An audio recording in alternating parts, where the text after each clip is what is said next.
अस्सलाम वालेकुम, मैं शाहिद हुसैन हूँ। सुप्रीम कोर्ट के हुक्म के बाद इंतज़ामिया जो है मुतहरिक हुई है और उसके बाद फिर हेरिटेज इमारतों के ऊपर जो तामीरात की गई थी उनके खिलाफ कार्रवाई का आगाज़ किया गया है। अब कहा जा सकता है कि सुप्रीम कोर्ट ऑफ पाकिस्तान ने एक और जो एक सकाफ़ती विरसा या हेरिटेज या तारीख़ी इमारत थी उसको जो माफियाज़ है उनके चुंगल से आज़ाद करा है।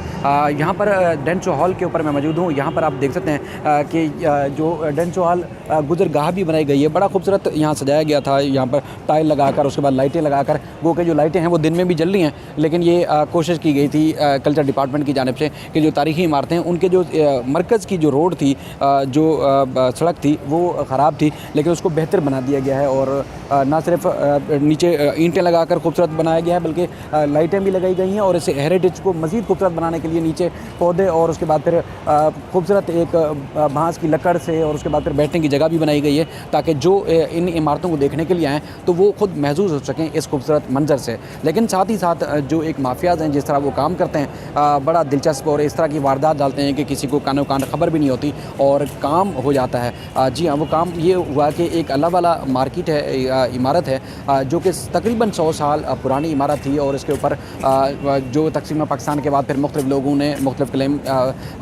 भरने के बाद उसके बाद फिर वो इमारतें अपनी तहवील में ले रखी हैं। यहाँ पर डेंसो हॉल की आसपास भी बहुत सारी इमारतें ऐसी हैं जो तारीख़ी इमारतें हैं, उनको हेरिटेज करार दिया गया है और कानून के मुताबिक उन तारीख़ी इमारतों और हेरिटेज के ऊपर किसी किस्म की तामीरात या उसकी जो असल हालत थी उस असल हालत को तब्दील नहीं किया जा सकता। लेकिन यहाँ पर जो अल्लाह वाला मार्केट है, तकरीबन 100 साल पुरानी ये इमारत थी, इसके ऊपर मज़ीद 2 फ्लोर जो है वो बना दिए गए थे और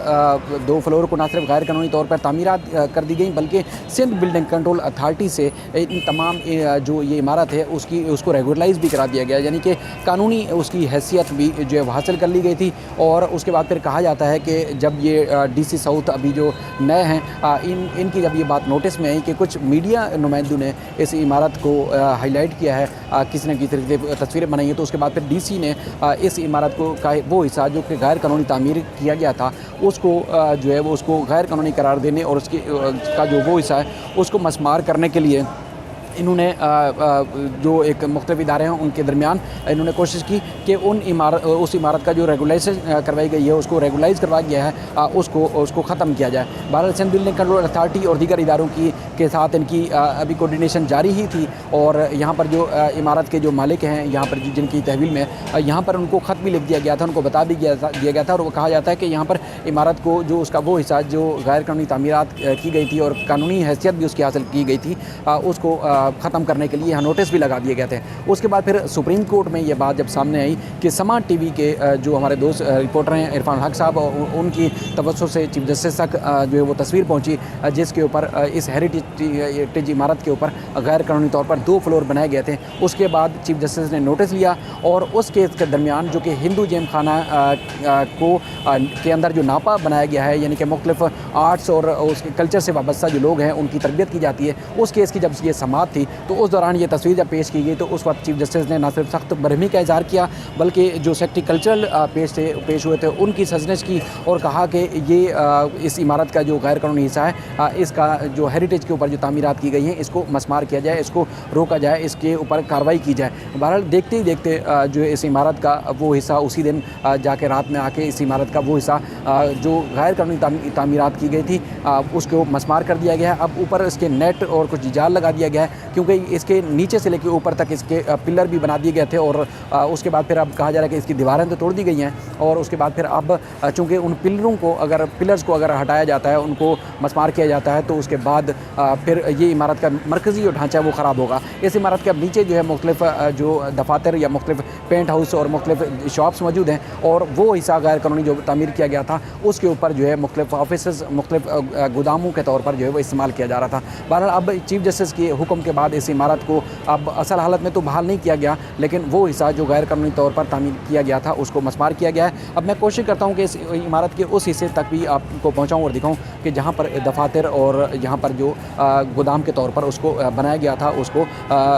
उसको इस किस्म के तौर पर इस्तेमाल किया जा रहा था। 15 साल पहले जो है इस इमारत को लीज़ भी कर दिया गया था, यानी कि हेरिटेज के ऊपर कानूनी हैसियत हासिल कर ली गई थी, लेकिन उन इदारों की मिली भगत से जिन इदारों ने इसको सिंध बिल्डिंग कंट्रोल अथॉरिटी और दीगर इदारों ने इसको लीज़ दी। जी बिल्कुल, मैं अब उस तारीखी इमारत की छत के ऊपर मौजूद हूँ। इस इमारत का मज़ीद ढांचा दिखाने से पहले मैं आपको दिखाता हूँ कि ये डेंसो हॉल है और डेंसो हॉल की हालांकि छत के ऊपर भी ये कहा जा सकता है कि गैर कानूनी तौर पर जो है तामीरात की गई है। हालांकि कानून के मुताबिक इजाफी जो है किसी किस्म की जो है वो तामीरात नहीं की जा सकती, लेकिन डेंसो हॉल की छत के ऊपर मज़ीद छत डाल के इसके ऊपर भी काम जारी है। लेकिन ये कल्चरल डिपार्टमेंट का एक खूबसूरत काम भी अगर आपको मैं दिखाऊँ कि यहाँ पर थोड़ा सा आगे आके आपको ममता दिखाएंगे कि ये पूरी गली जिस तरह खूबसूरत तरीके से बनाई हुई है कि कोई भी बाहर से आता है तो वो यकीन ही नहीं कर पाएगा कि ये पाकिस्तान का या कराची का कोई हिस्सा है, क्योंकि हमें अपने शहर से बेहद मोहब्बत है और जो कल्चर, जो सकाफ़त, जो तारीख़ी इमारतें हैं उनकी जिस तरह तज़ीन व आरइश की गई है उसकी शायद कहीं मिसाल मिलती हो। बड़ी ही खूबसूरत, इंतहाई शानदार तरीके से सजाई गई और शाम के औकात में जब यहाँ लाइटिंग होती है, लाइटें जब रोशन होती है तो उसके बाद फिर इसका मंजर ही एक अलग होता है। लेकिन मैं अब बुनियादी तौर पर आपको बताना ये चाहता हूँ कि ये जो इमारत जो कि तारीख़ी इमारत 100 साल पुरानी इमारत है, इसके ऊपर जिस तरह की तामीरात की गई थी उसको अब ये कुछ हिस्सा इस तरफ से तोड़ा गया है और उस तरफ से दीवारें तोड़ दी गई हैं और उसके बाद फिर छत भी कुछ मसमार की गई है। अब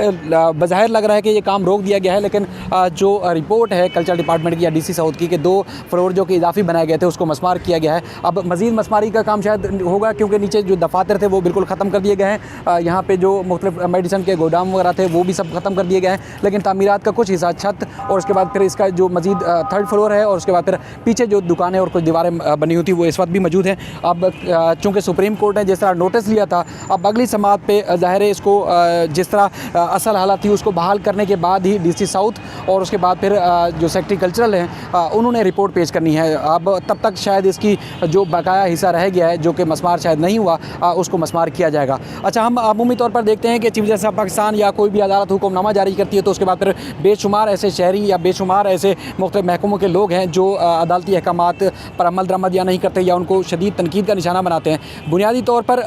वो इदारे, वो हमारे जो ऑफिसेस, वो जो ज़िम्मेदार लोग जो गैर कानूनी कामों को ना सिर्फ शेल्टर देते हैं बल्कि उनका मुकम्मल तौर पर हिस्सा बनते हैं, उनके खिलाफ कोई बात नहीं करता, ना कोई सियासी जमात बात करती है, ना कोई आम शहरी बात करते हैं। अगर अदालत या कोई जज कोई हुक्मनामा जारी करता है तो उसको भरपूर उसको तनकीद का निशाना बनाया जाता है। ये जो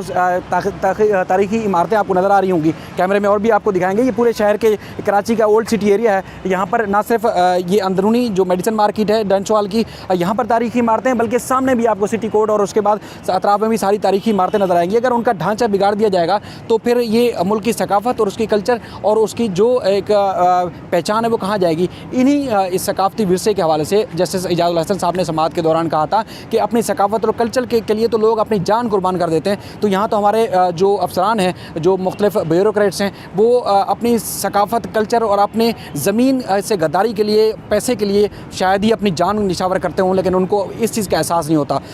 ये इमारत जिसके ऊपर हम खड़े हुए हैं इसको रेगुलाइज़ किया गया